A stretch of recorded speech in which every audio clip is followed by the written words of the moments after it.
उत्तर प्रदेश में राजनीतिक बिसात बिछ चुकी है। उत्तर प्रदेश में चुनाव प्रचार पर कोरोना भारी पड़ता दिखाई दे रहा है, जहां एक बार फिर से चुनाव आयोग ने रैलियों पर रोक की समय सीमा को बढ़ा दिया। 22 जनवरी तक चुनावी रैलियां करना मना है।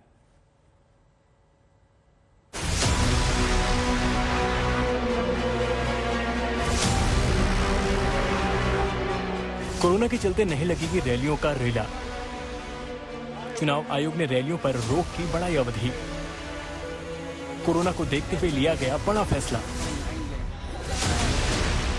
22 जनवरी तक नहीं कर सकेगी कोई पार्टी रैली।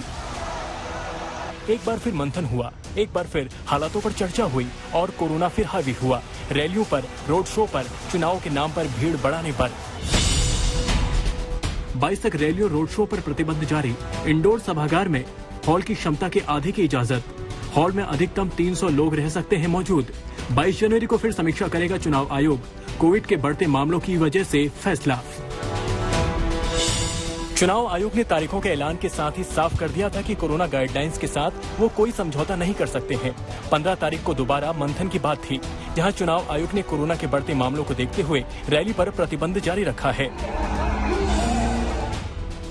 चुनाव आयोग ने रैली, रोड शो, जनसभा, पदयात्रा पर रोक लगा रखी है, यानी प्रचार का वो तरीका जिसमें भारी संख्या में भीड़ उमड़ती है। इसके अलावा डोर टू डोर कैंपेन में सिर्फ 5 लोगों को अनुमति है। वहीं डिजिटल प्रचार और वर्चुअल रैली पर जोर देने की बात कही गई है।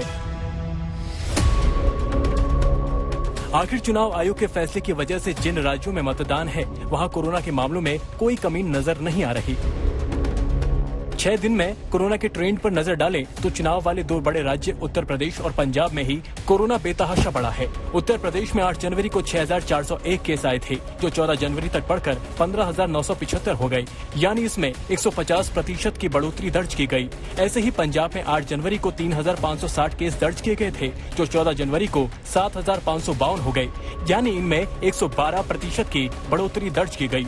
उत्तराखंड में बढ़ोतरी 105%, गोवा में 75%, मणिपुर में 62% केस बढ़े हुए हैं।